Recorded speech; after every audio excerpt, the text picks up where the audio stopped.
Welcome to Burlap Teachers. Enjoy the video. You start by enabling the phone's file transfer, or USB debugging.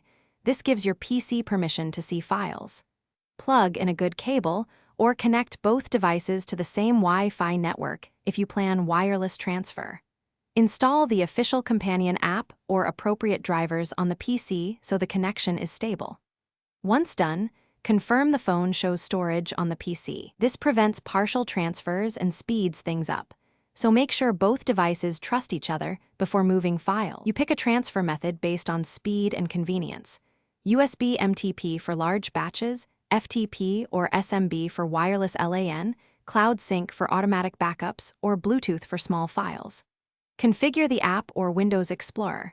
Set source and destination folders, enable binary mode where available, and set sensible speed limits.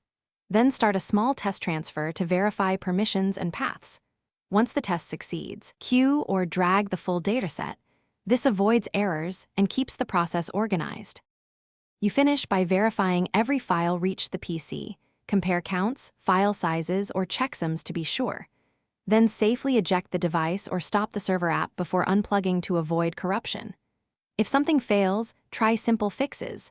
Retry in small batches, swap the cable, switch USB modes, or restart the companion app. If wireless, move devices closer or use a wired transfer. One key tip: a single corrupt copy is often cured by retransmitting just that file. Thanks for watching. Consider subscribing if this video helped you.